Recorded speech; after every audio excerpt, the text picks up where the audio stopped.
Heart blockage के शुरुआती संकेत क्या होते हैं?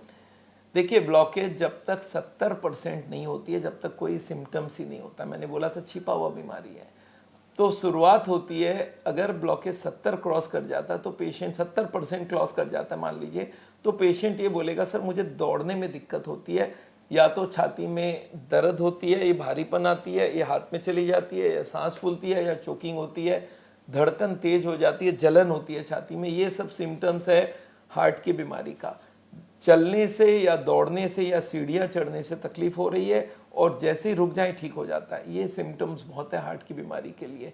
तो ये सिम्टम्स अगर कोई को भी है, सर मेरी मदर को होता है, जैसे ही ऊपर चलने जाती है सांस फूल जाता है, जैसे ही थोड़ा स्पीड लेते हैं तो छाती में दर्द हो जाता है, इसका मतलब है वो हार्ट की बीमारी हो चुकी है, 70-80% ब्लॉकेज है। और इसको चेक करने का आजकल सबसे सरल उपाय है सीटी कोरोनरी एंजियोग्राफी। एक स्कैन आ गई है आजकल, ऊपर से आपका बॉडी का स्कैन कर देंगे, कोई एडमिशन की जरूरत नहीं, कोई तार घुसाने की जरूरत नहीं है। और वो आजकल मेरे ख्याल से मास स्क्रीनिंग में यूज़ होना चाहिए कि आप जाओ उसको स्कैन कराओ, अपने अंदर की ब्लॉकेज चेक कर लो, तो इन एडवांस हम लोग पता कर सकते हैं कोई की ब्लॉकेज है। बिकॉज सिम्टम तो 70 के बाद ही आएंगे, तब तक बहुत लेट होता है। तो मैं तो लोगों को बोलता जो प्रिकॉशन ज़्यादा लेना चाहते हो आगे ही सीटी स्कैन करा लो, मतलब पहले से ही स्कैन करा लिया जाए। सर एक ये भी है सवाल, क्योंकि आपने बताया कि किस तरीके से बहुत सारे कारण हैं, कोई एक कारण नहीं है कि जिसकी वजह से हार्ट ब्लॉकेज हो रही है, लेकिन कुछ बुनियादी मुख्य कारण ऐसे हों कि जिनके ऊपर हम स्टार्टिंग में ही फोकस शुरू कर दें कि इस पर ध्यान देना बेहद ज़रूरी है। देखिए 5-7 है जो हम लोग आराम से कंट्रोल कर सकते हैं। एक है कोलेस्ट्रॉल, एक है ट्राइग्लिसराइड, ये लिपिड प्रोफाइल से पता चलता है, एक है ब्लड प्रेशर और एक है शुगर। ये 4 तो एब्सोल्युटली कंट्रोल चाहिए। अगर कोई भी कारण से आप कोई भी तरह से तंबाकू लेते हैं, चाहे सिगरेट हो, बीड़ी हो, जर्दा हो, गुटखा हो, खैनी हो, ये अगर है और फैमिली हिस्ट्री है, ये सब अगर हो तो आपको इनको तो कंट्रोल करना पड़ेगा। यही सबसे बड़े बड़े कारण हैं। इसके बाद रेंज में आता है कि खाने में फैट ज़्यादा खा रहे हैं, या ओवरवेट है, या आप स्ट्रेस ज़्यादा लेते हैं, ये भी इंपॉर्टेंट है। पर जिनका बहुत ज़्यादा स्ट्रेस है वो फिर आगे आ जाती है वो, तो ये कारण है। और अभी एक बहुत बड़ा रिसर्च ट्रायल आया हुआ है, उसका नाम है इंटर हार्ट स्टडी, जो कि आजकल मोस्ट साइटेड ट्रायल माना जाता है। उन्होंने ये दिखाया कि ये 7-8 फैक्टर को अगर हम कंट्रोल कर दें तो हार्ट अटैक के चांसेस 95% तक कम हो जाती है। और हमने ये देखा अगर हमारे साउल सेफ्टी में ला दो, सेफ्टी सर्कल के ग्रीन लाइन में ला दो, तो 98% लोगों को हार्ट अटैक कभी नहीं होगा। सर बहुत सारे वीडियोस हमने देखे हैं कि लोग डांस कर रहे हैं, अचानक से हार्ट अटैक आ गया। बहुत से लोग भारी एक्सरसाइज भी करते हैं, जिमिंग भी करते हैं, और ये आजकल का ट्रेंड है कि आप जितनी ज़्यादा एक्सरसाइज करोगे उतने ज़्यादा आप फिट हो। तो ऐसे में आपकी तरफ से क्या सुझाव रहेगा कि कुछ शुरुआती एक्सरसाइज जो लोग नहीं करते उनके लिए, और जो एक्सट्रीम एक्सरसाइज करते हैं उनके लिए क्या सुझाव रहेगा? देखिए, मैं ब्लाइंडली कभी कोई को नहीं बोलता हूँ कि आप एक्सरसाइज करो मत, या जॉगिंग मत करो, या जिम मत जाओ, क्योंकि ये तो फिटनेस बढ़ाने के तरीके हैं, इसमें एक प्रॉब्लम नहीं है। लोगों की धारणा ये होती है कि जिम गया था बोल के हार्ट अटैक हो गया। मेरे पास एक पेशेंट आया, सर हार्ट के पेशेंट डरे हुए होते हैं, सर मैं गाड़ी चला सकता हूँ? मैं बोला हाँ क्यों नहीं चला सकते, आपका हार्ट रेट नहीं बढ़ रहा है, आपको तकलीफ नहीं हो रहा तो गाड़ी चलाइए। सर वो गाड़ी चलाते वक्त हार्ट अटैक तो नहीं होगा? ट्रेन में जा सकता हूँ कि ट्रेन में हार्ट अटैक तो नहीं होगा? तो ये मन में आता है कि क्या करने से हार्ट अटैक होगा। हार्ट अटैक ट्रेन की वजह से नहीं हुआ, ना गाड़ी चलाने की वजह से हुआ, ना जिम जाने की वजह से हुआ ब्लॉकेज रहने की वजह से और ब्लॉकेज बढ़ते के वजह से। ब्लॉकेज बढ़ेगा तो उसके ऊपर का पर्दा फटेगा। एक आदमी बोला फिर आप बोल रहे हैं ये सब कर सकते हैं? मैं बोला मेरे पास एक पेशेंट है जो लेटे लेटे सोया सोया हार्ट अटैक में मर गया। तो बोलता सोना भी अलाउड नहीं है क्या? मैं बोला यार सब चीज़ अलाउड है, ब्लॉकेज बढ़ना अलाउड नहीं है। तो मैं बोलता नहीं हूँ ब्लाइंडली, हाँ हार्ट का पेशेंट को जॉगिंग करने मना करूँगा, पर जो हार्ट का पेशेंट नहीं है और वो जॉगिंग करता है मुझे दिक्कत नहीं है। पर मैं बोलूँगा अगर आपके रिपोर्ट्स में कुछ खराबी है, कोलेस्ट्रॉल ज़्यादा है, ट्राइग्लिसराइड ज़्यादा, बीपी ज़्यादा, शुगर ज़्यादा, या आप स्मोक करते हो, ओवरवेट हो, स्ट्रेस ज़्यादा लेते हो, तो आप एक बार सीटी स्कैन करा लो। अगर ब्लॉकेज 30-40% है तो सारा काम कर सकते हो। और अगर हार्ट के पेशेंट हो तब तो बहुत सारे इफ्स एंड बट्स आपको मालूम होना चाहिए। बट ये कहना गलत बात है कि जिम होने से हार्ट अटैक होगा। ब्लॉकेज नहीं है कभी हार्ट अटैक नहीं होगा। ब्लॉकेज होना जरूरी है, उसके बाद आप ब्लॉकेज बढ़ा रहे थे, मतलब जिस दिन जिम किया उस दिन हार्ट अटैक हो गया। अगर उस दिन नहीं होता तो हो सकता 2 दिन बाद आप गोल्फ खेलते खेलते हार्ट अटैक होता है, या उस दिन नहीं होता तो 2 दिन बाद सोए सोए हार्ट अटैक होता। हार्ट अटैक उनके वजह से नहीं हुआ, heart attack cholesterol, triglyceride, BP, sugar की वजह से हुआ, ब्लॉकेज बढ़ रही थी। एक दिन तो हार्ट अटैक होना ही था। वो जिस दिन हो गया वो पूछेगा नहीं सर आप क्या कर रहे हो, हार्ट अटैक कर लूँ या ना कर लूँ। वो तो ब्लॉकेज बढ़ेगा तो फटेगा ही फटेगा, एक ना एक दिन होगा। तो ब्लॉकेज बढ़ाना नहीं है, ब्लॉकेज को रोकना है और ब्लॉकेज को रिवर्स करना है, वो थियरी होनी चाहिए। सर जैसे टेस्ट करा लिया हमने और हमें पता चला कि 50 to 60% हमारा ब्लॉकेज है, उसके बाद हम क्या करें? क्योंकि बहुत से लोगों में ये भी धारणा होती है कि अब तो सर्जिकल मेथड है जिसके थ्रू हम ठीक होंगे। क्या इसको रिवर्स किया जा सकता है? एकदम रिवर्स किया। देखिए 50-60 ये जाना जाता है, ये माना जाता है कि भाई ब्लॉकेज बढ़ेगी, 50 के बाद वो ब्लॉकेज फटने के चांसेस हैं। तो अगर मैं मानूं इंडिया में 10 करोड़ या 20 करोड़ लोग 50 के ऊपर है तो सबकी बाईपास हो जाएगी, सबकी एंजियोप्लास्टी हो जाएगी। मैं बोलता ना ना ना, आपकी अगर ब्लॉकेज है 50 भी हो, 60 भी हो, 70 भी हो, 80 हो, हम तो 90 वाले को भी लेते हैं। बोलते हैं अभी तक अगर पर्दा फटा नहीं, हार्ट अटैक नहीं हुआ है तो आगे ना हो उसका बंदोबस्त करिए। तो अगर 50 ब्लॉकेज है, 60 ब्लॉकेज है, उनको तकलीफ तो नहीं होने वाली, पर अब चलो स्कैन करके पता चल गया ब्लॉकेज है तो अब उसको बढ़ने मत दो और उसको रिवर्सल कर सको तो सबसे बढ़िया बात है। बढ़ेगा नहीं तो भी हार्ट अटैक नहीं होगी और तकलीफ तो है ही नहीं 50-60 ब्लॉकेज में। पर अगर प्रिकॉशंस लेने पड़ेंगे, जितने रिस्क फैक्टर्स है, हम लोग ने एक और स्कोर डेवलप किया, इसको बोलते हैं heart attack protection score. Heart attack से प्रोटेक्ट होने के लिए आपकी स्कोर बढ़ानी पड़ेगी। तो उसमें हम लोग अभी एक ऐप डेवलप कर रहे हैं कि आपको बोला जाएगा उसमें जो जो कर रहे हो लिखो, आपका प्रोटेक्शन कितनी है बता देगा। तो हम लोग उसका स्कोरिंग बना चुके हैं कि आपकी कोलेस्ट्रॉल कितनी है, आपका वॉकिंग कितना करते हो, आप खाना क्या गलत खाते हो, सब लिस्ट बनाते ही उनकी स्कोर आ जाती है। अगर स्कोर को आप बढ़ा लोगे तो हार्ट अटैक नहीं होगा। तो हम लोग बोलते हैं आप हैप स्कोर फॉलो करो, उसको ब्लॉकेज को बढ़ने मत दो, ब्लॉकेज को घटाने का बंदोबस्त करो। सर अब ये भी मैं जानना चाहूँगी कि जो नॉन इन्वेसिव कार्डियोलॉजी है ये क्या है? यानी आप क्लिनिक में पेशेंट्स को कैसे ट्रीट करते हैं? क्योंकि कोई सर्जरी नहीं है तो ये बहुत सारे सवाल मन में आते हैं कि कैसे आखिर। देखिए एक ही कंसेप्ट हम लोग बोलते हैं कि हमारी बॉडी नेचर का ग्रेटेस्ट मशीन है, इसको छेड़खानी मत करो। देखिए ये जो कंप्यूटर है, ये जो मोबाइल फ़ोन है, जितने हमारी ह्यूमन मेड मशीन है ना, इसको आप खोल सकते हो, सारे पार्ट्स निकाल सकते हो, वापस जोड़ के वापस चालू भी हो जाएगी, कोई दिक्कत नहीं है। पर जो नेचर की चीज़ें उनको हम छेड़खानी नहीं करना चाहिए। एक फूल को मैं तोड़ देता हूँ, आप उसको जोड़ के दिखाओ, एक फल को बीच से काट देता हूँ, आप जोड़ के दिखाओ। नेचर को हम जोड़ नहीं सकते। एक अनार लो, सारे दाने खोल लो और फिर से रीपैक करके हमको दिखा दो, मान जाते हैं। तो ये समझ लीजिए इतनी कॉम्प्लिकेटेड इस बॉडी में बिलियंस ऑफ सेल्स है, आप सबको आप काट के वापस जोड़ने जाओगे सेम टू सेम कभी नहीं बना सकते। तो हम लोग बोलते हैं बॉडी को छेड़ो मत जब तक हो सके। 80 ब्लॉकेज हो गई कोई बात नहीं, 80 का 79 करने की बात करते हैं तो हमें हार्ट अटैक की कोई डरने की जरूरत नहीं है। तो हम ये कंसेप्ट हार्ट के पेशेंट को समझाते हैं कि ठीक है आपकी रिस्क फैक्टर्स, आप अपना खाना पीना रहन सहन चेंज करो, वॉकिंग वगैरह शुरू करो, वो हम कंट्रोल बता देंगे क्या क्या करना पड़ेगा। और बाकी blood pressure, sugar, angina, blood पतला करना, ये मैं दवाई दे देता हूँ। जैसे ही उनको ये सारा चीज़ होगी, अब ब्लॉकेज बढ़ेगी नहीं तो वो सेफ हो जाता है, हार्ट अटैक फिर कभी नहीं होने के चांसेस हो जाते हैं। एंड उसके बाद हम लोग बोलते हैं कि अब एडवांस अगर आपको ट्रीटमेंट चाहिए तो एक नेचुरल बाईपास करके ट्रीटमेंट होता है। मशीन से हार्ट में बहुत सारे कोलैटरल्स डेवलप किया जाता है। एक डिटॉक्स करके हम लोग करते हैं, उसमें बॉडी की डिटॉक्सिफिकेशन होती है, उससे भी ब्लॉकेज की स्पीड, रिवर्सल की स्पीड बढ़ जाती है। तो तरीके हैं, हम यही बोलते हैं कि बॉडी को काटे बिगर अगर काम हो जाए इससे बढ़िया कुछ नहीं है। और कोई भी नहीं चाहता है, कोई भी नहीं चाहता अपने बॉडी को छेड़खानी करने के लिए। बस उनको मजबूर कर दिया जाता है कभी कभी कि नहीं नहीं नहीं करोगे तो मर सकते हो, नहीं करोगे तो हार्ट अटैक हो सकता है। पर क्यों हार्ट अटैक ना हो उसका कोई कारण नहीं बताते, ये मुझे समझ नहीं आता है। जी सर, आपने अपने वीडियोस में ये कहा है कि जो नट्स हैं उनको ना खाया जाए, जिस तरीके से अखरोट है उसको अवॉइड किया जाए, या बादाम है, फिश है, उनको किया जाए। लेकिन वहीं अमेरिकन हार्ट एसोसिएशन ये दावा करता है कि जो खाने में कोलेस्ट्रॉल है वो नुकसान नहीं करता। तो ऐसे में ये तो एक कन्फ्यूजन क्रिएट कर देता है हार्ट पेशेंट्स के लिए कि आखिर हम खाएं तो क्या खाएं। मैं आपको बताऊं क्या होता है मालूम है, जो कन्वेंशन है उसके ऑपोजिट कोई बोल देना तो बड़ा उसका पब्लिसिटी हो जाती है। जैसे भाई कोई बोल दे अल्कोहल हेल्थ के लिए खराब है तो इसका पब्लिसिटी नहीं होता है, अल्कोहल हेल्थ के लिए अच्छा है तो सारे लोग पढ़ने लग जाते हैं। तो ये एक मेजर प्रॉब्लम है कि कोलेस्ट्रॉल के ऊपर हजारों ट्रायल हो चुके हैं और सब ने इसको प्रूव कर दिया इससे हार्ट की बीमारी होती है। अब एक आध कोई ट्रायल आ जाए ना कि भाई नहीं कोलेस्ट्रॉल का कोई फ़र्क नहीं पड़ता है तो उसका पब्लिसिटी बहुत होता है। तो ये गलत पब्लिसिटी है। और जो ये नट्स की बात मैं आपको समझाना चाहता हूँ, मैं बोलता हूँ भाई ट्राइग्लिसराइड ब्लॉकेज बनाता है। ट्राइग्लिसराइड मतलब तेल।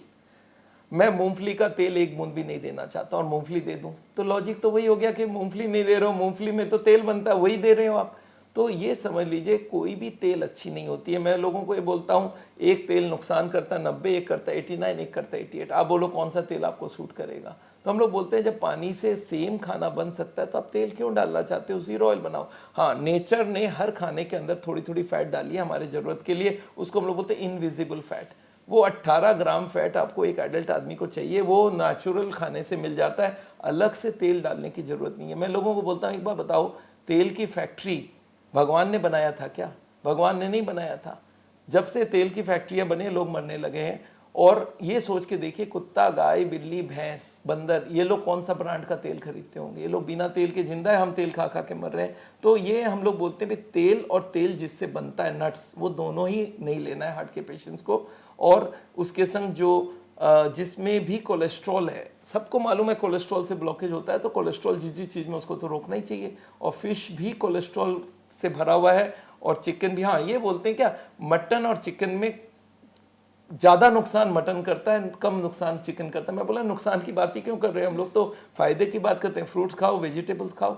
ये दिमाग के अंदर बैठाना बहुत ज़रूरी है। लोगों को मैंने ये देखा है, नए लोगों को सिखाना इजी है, पर जो सीख चुका है उसको समझाना बहुत मुश्किल रहता है। और ये हमारा मेजर काम हो गया है कि जो गलत फहमी लोगों के अंदर घुस चुकी है उसको निकालना। सर, चूंकि गलत फहमी निकालना, ऐसे में मैं एक इंडिविजुअल हूँ और मैं अपने हार्ट को हेल्दी कैसे रख सकती हूँ? मैं क्या करूँ कि मेरी लाइफस्टाइल ऐसी हो कि मेरा दिल स्वस्थ रहे? देखिए, इसके लिए कुछ तो हम लोग अपने आप ही बाहर से दिख जाता है जो हम लोग कर सकते हैं। जैसे खाने में फैट कम खाया जाए या नहीं खाया जाए, जितना हो सके नॉनवेज को अवॉइड करिए। दूध में से जितने भी चीज़ बनती है, मिल्क एंड मिल्क प्रोडक्ट, उसको भी अवॉइड करने की कोशिश करें। वेगन हो जाए तो सबसे बढ़िया बात है। फ्रूट्स और वेजिटेबल जम के खाइए, और हर दिन 35 मिनट जरूर वॉक कीजिए। और योग आज के दिन में ये प्रूवन है हार्ट के लिए बेस्ट एक्सरसाइज है। मेडिटेशन स्ट्रेस कम करने के लिए बेस्ट है। तो योग, मेडिटेशन हम हार्ट के पेशेंट्स को कंपलसरी करके रखते हैं। अगर वो नहीं किया तो आपकी स्कोरिंग काफ़ी कम हो गई। तो एक हेल्दी आदमी को वॉक 35 मिनट्स करना चाहिए, आधा घंटा योगा करना चाहिए, उसमें मेडिटेशन जरूर होनी चाहिए। उसके संग फल सब्जी बहुत ज़्यादा खाएं, नॉनवेज बंद करें, और दूध में से जितनी हो सके मलाई निकालें। ये सब अगर कर ले कोई आदमी तो 80% चांस हार्ट अटैक के कम हो जाते हैं। और उसके संग जो अंदरूनी कॉजेज है उनको हटाना पड़ेगा, वो है cholesterol, triglyceride, blood pressure, sugar. इनको चेक किया जा सकता है एक बार, अगर वो हाई है तो उनका भी कंट्रोल चाहिए। अदरवाइज जनरली अगर ये चारों नहीं है तो बाकी जो चीज़ें हमने बताई वो बहुत इंपॉर्टेंट। सर, हम लगातार डाइट की बात कर रहे हैं, ऐसे में अभी आप बोल रहे थे कि वीगन हो जाएं या जो मिल्क प्रोडक्ट्स हैं उनको ना खाएं, तो यानी कि चीज़ भी बंद कर दें और जो बटर है वो भी बंद कर दें, क्योंकि ये तो अमूमन लोग हर चीज़ में खाने लगे हैं। चीज़ और बटर तो कंसेंट्रेटेड फैट है, तो और ज़्यादा नुकसान है। मिल्क जितना नुकसान, मिल्क में ना हम लोग बोलते हैं अगर बेस्ट से वर्स्ट तक जाते हैं तो बेस्ट क्या है? Skimmed milk. उससे थोड़ा खराब है डबल टोन मिल्क, उससे ज़्यादा खराब है टोन्ड, उससे ज़्यादा है गाय की मिल्क, उससे ज़्यादा खराब है फुल क्रीम मिल्क, उसके बाद है चीज़, उसके बाद है बटर। तो ये तो सबसे खराब, जितना फैट उसमें इंक्रीज होगा, जितना कोलेस्ट्रॉल इंक्रीज होगा, उतना खराब होता जाएगा। तो लोगों का क्या हो गया, बटर खाने का आदत हुआ है तो सोचते हैं बटर हेल्दी है। बटर हेल्दी नहीं है, और वो लोग लाइट कर देते हैं, 2% कम कर देते हैं फैट, 4% कम कर देते हैं, तो आदमी को लगता है अब तो बहुत बढ़िया हो गया। पर हम बोलते हैं कि ज़रूरत ही नहीं है। और इनफैक्ट इसके लिए ना दिमाग को चेंज करना बहुत ज़रूरी है। मैंने देखा लोगों को तकलीफ़ कब होता है, जब वो एक चीज़ खा रहे हैं उसको मैं मना कर दूँ, बोलते हैं फिर लाइफ में कैसा रहा। और ये सब हमारे दिमाग का खेल है। मैं एक छोटा सा एग्जाम्पल देता हूँ। एक बंगाली आदमी मिले, उनको मैंने बोला घी मत खाना। अच्छा, वो घी खाते नहीं है, बोलते कोई प्रॉब्लम नहीं है। मैं बोला मछली मत खाना, बोलते मर जाऊँगा। मारवाड़ी मिल गए, उनको मैंने बोला एक काम करना, अपना मछली मत खाना, बोलता 1 लाख रुपया देगा तो भी नहीं खाऊंगा। एक जानवर को मार के कोई खाना चाहिए? मैं तो नहीं खाऊंगा। फिर उसको बोलता हूँ घी मत खाना, बोलते घी बिना तो रोटी उतरे ही को नहीं।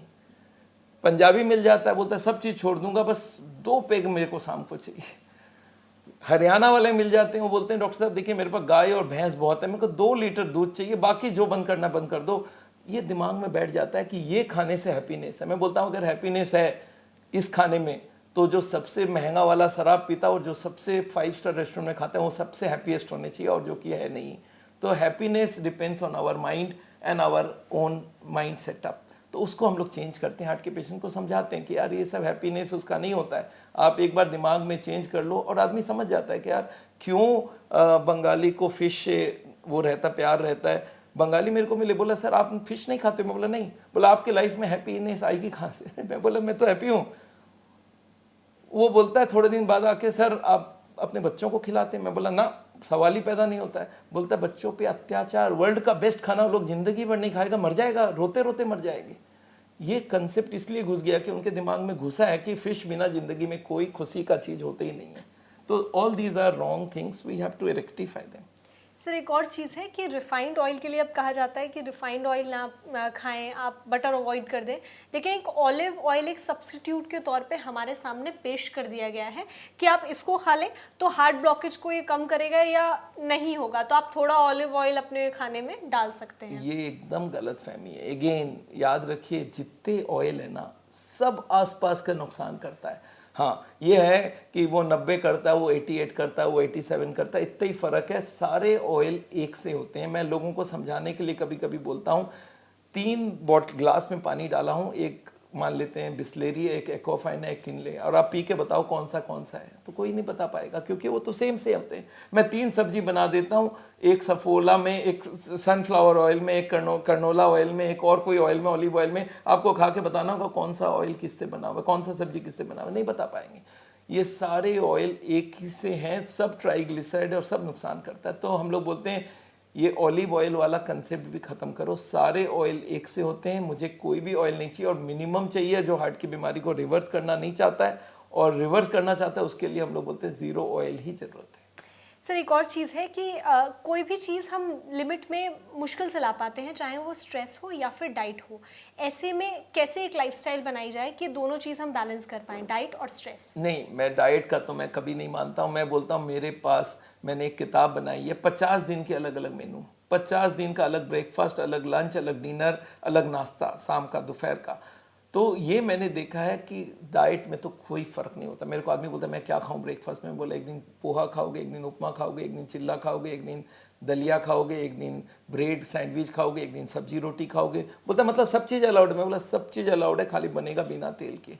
तो ये जो डाइट का मन में ब्लॉक होता है ना, डाइट बिना डाइट कैसे होगा, वो कुछ नहीं है। हाँ दूसरी हो गई कि स्ट्रेस का, मैं आपको बता दूं स्ट्रेस को कभी कोई ज़ीरो नहीं कर सकता, स्ट्रेस की काउंट भी नहीं है।